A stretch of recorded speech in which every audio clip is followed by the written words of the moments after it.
Okay, we got running tips. Harley, can you please give me some running tips? I want to start running. Well, my first tip would be to get some good footwear.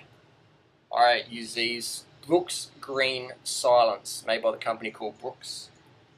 And these are made out of post-recycled consumer materials.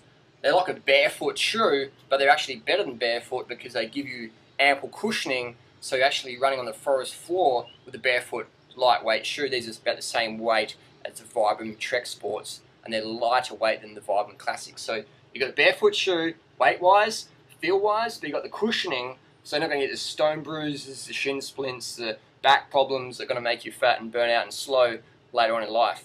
So Brooks Green Silence is called a racing flat. That's a style of shoe. Highly recommended for doing running races or speed work. Check it out. Great shoe.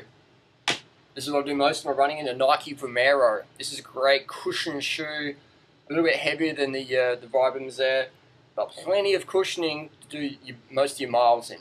Not that I do a lot of miles, but if I was doing most of the miles is in this shoe here. A great cushion shoe, great trail shoe, great road shoe as well.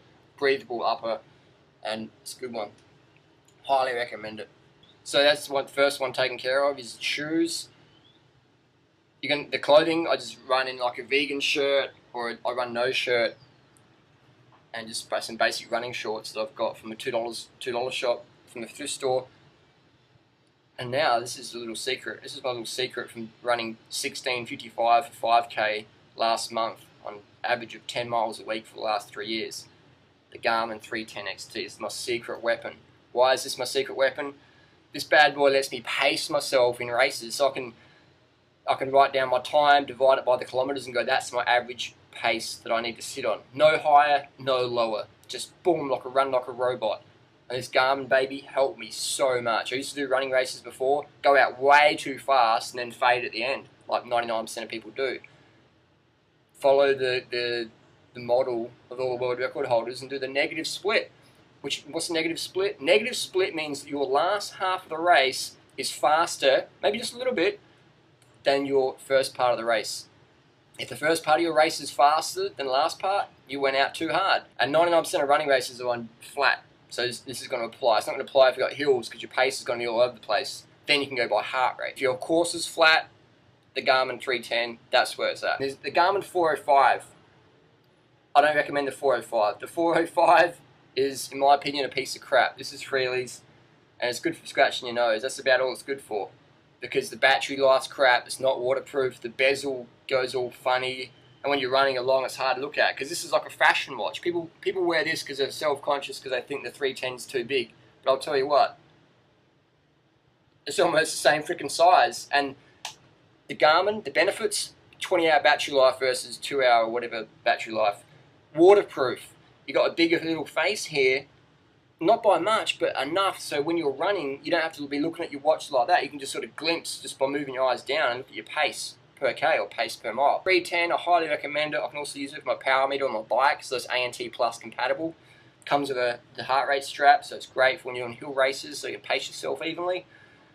Garmin 310 XT ain't the cheapest thing out there, but it's going to make your running just go whoosh, because you're going to learn, you're going to get direct feedback. And an athlete who's got feedback and works with that versus an athlete who doesn't have any feedback or just doesn't care about that, one's going to progress like that and one's going to progress like that. So I'm in the former group. I'm in the one who I want the most data, simple data that I can incorporate and form a template, and that's why I can run so little miles and run so fast. I can get a top 10 in 99% of the running races out there on 10, 15 miles a week for the last 3 years. How? Because I run smart, I train smart, and I steal ideas from runners who run faster than me. And then people know what diet and water hydration strategies I recommend. I recommend going to bed early as you can, getting sleep so you can recover. Because there's a big difference between doing training and absorbing training. What do I mean? Well, when you go to school, when I used to go to school, I went to chemistry class, physics class. If I didn't pay no attention, I was stoned, I was half asleep, I was eating donuts. So I went to class, but I didn't absorb the class. A lot of people go to training, but they're not really absorbing training because they're doing all the miles, but they're not getting any results. They're slow, they're still fat, they're just not getting any results because they're so overtrained, the cortisol's up or whatever, and they're not getting enough benefit for how much mileage they put in. So we want to absorb the training by training smarter. So to train smart, we want to follow a program set by a good coach relative to our fitness level, be it intermediate, advanced, beginner, newbie, professional, drugged up, super APO athlete, or whatever. You want to have a program that suits your goals and suits where you're at now. So you can get those for free online, or get a running coach who's good, who's reputable. And don't train like an advanced athlete if you're a beginner in running, because you will fucking injure yourself and you'll be having time out and you'll be hating it.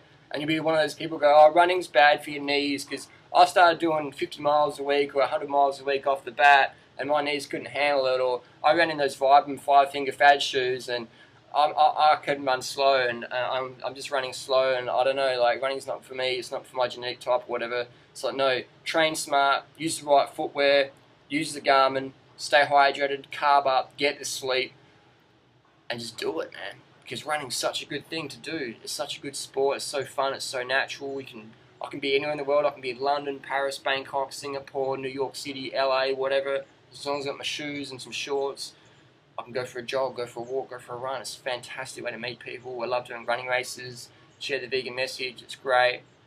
And so that'd be my tip. Shoes, Garmin, so you pace yourself. The right diet, lifestyle. Get a training program. Follow it. And train smarter versus harder. You're always better off doing too little training than too much training. You're always better off eating too many carbohydrates than not enough carbohydrates. Trust me on that one. Hey, 16.55 for 5K on 10 to 14 miles a week for the last 3 years. That's what I'm talking about.